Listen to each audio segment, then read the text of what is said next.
Hey there, this is Kelly McCormick, holistic anxiety coach, and I am back with the third part of our three-part series in What is Anxiety?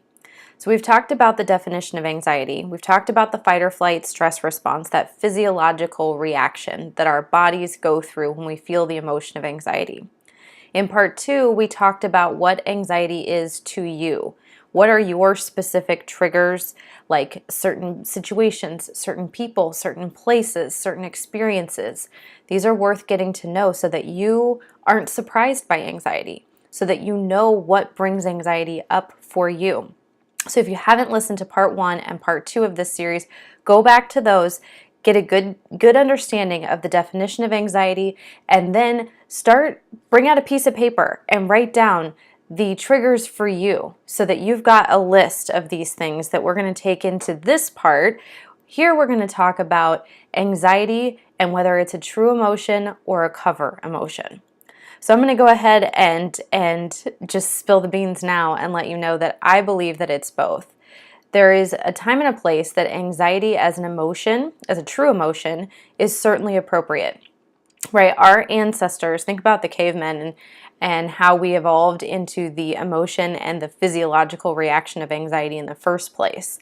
They had to either fight or flee for their life. So anxiety was absolutely appropriate when they were approached by a wild animal or an enemy tribe, and they had to take care of their sheer survival.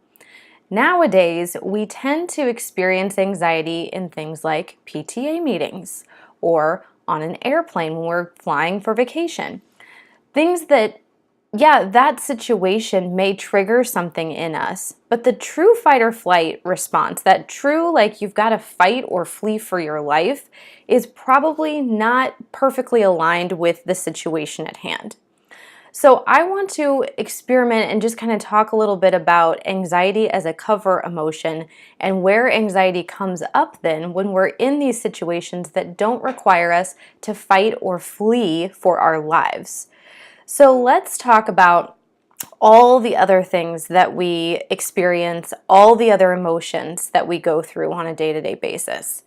As human beings, we are constantly on this emotional roller coaster of feeling different emotions vibrate through our bodies, morning, noon, and night, all waking hours, and even during our sleeping hours, really, if we want to get into the dream state and everything. We're experiencing all of these emotions. If we're really drilled down and we look at it and we talk about it, emotions can be really hard for us. It can be hard to feel our feelings. It can be hard to name our feelings. It can be hard and feel vulnerable to be a human being who is experiencing emotions. So sometimes we push against those emotions, and instead of feeling the feeling that's truly showing up for us, we resist it. And in my experience, that is a prime example of when anxiety shows up. It's not so much that we need the fight or flight stress response, it's the dissonance between feeling that emotion is still in our body.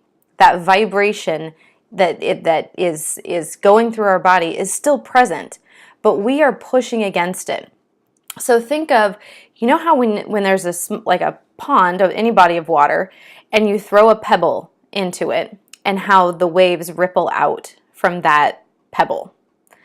That is how we feel or how an emotion vibrates through us. If you think of that emotion as the pebble and then the emotion vibrating through those waves, they vibrate through our bodies. Eventually, over time, those emotions have a natural shelf life and they will expire.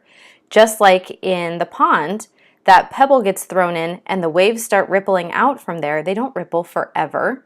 The pond allows that to happen, and then pretty soon the waves dissipate. They go away. Our emotions are the same. They have a natural shelf life unless we push against them. And when we push against them, what we're trying to do, it's like trying to keep a beach ball underwater. We're just creating all of this energy and all of this resistance and avoidance. We're trying to distance ourselves from what's really going on. So instead of allowing the emotion to pass through and for those waves to just ripple out and dissipate, we're creating all of this tension, like keeping a beach ball underwater, all of that energy. that is also an experience of anxiety. So just noticing whether you're truly experiencing anxiety and whether this is a situation that you need to get out of, or whether you're resisting something else that's coming up for you, and that resistance is what's creating anxiety. This is just good to know. And here's why that's good to know. That anxiety, that's there with a message. That anxiety can tell you something about yourself. That kind of anxiety can show you, here's what you don't like, here's what's hard, here's where you feel vulnerable. That sort of anxiety always brings a message with it. And so it's really worth listening to, okay, is this true anxiety, or is this a cover emotion, the anxiety where we resist another feeling? And if it's a cover emotion, what's going on? What am I resisting? What am I not listening to? What do I need to heed here, right? So these are all just sorts of things to kind of, as we're starting through this journey of anxiety, figuring out what anxiety is, figuring out exactly what anxiety looks like for you, this is the next step in that, and really understanding, is this true anxiety as an emotion where you do need to fight or flee? And just a hint, that's a very rare thing, right? For most of us, that's not the case. Most of us are experiencing anxiety as a result of resisting something else. It could be fear, it could be anger, it could be frustration, it could be grief, it could be sadness. There are all sorts of emotions that we resist and that we don't want to feel, that we don't want to vibrate through our body. So think about that difference and see, is this the anxiety of true anxiety that I need to fight or flee? Or am I trying to resist something? Am I pushing against something? And again, just bring out that piece of paper where you made the list of your triggers and make some notes to yourself about what in those triggers, what the true emotion is that those bring up for you, and what, if there's any red flags on there, things that you might not want to feel, right? Or the version of yourself that you don't want to be, that you might be resisting, and you might be turning towards anxiety instead. So use these lists, use these to create awareness. Awareness is one of the best gifts that we can give ourselves around emotions, around self-development, and becoming the best version of yourself and creating the life that you truly want to live. So use these 3 videos to build on each other and to create more awareness for you around this experience of anxiety that you've been struggling with. Again, remember, go back and listen to video 1 and 2. Revisit these if you need to. Now that you've seen them in their entirety, go back to the first one and remind yourself what the definition was. Remind yourself of what the triggers are and what those look like for you.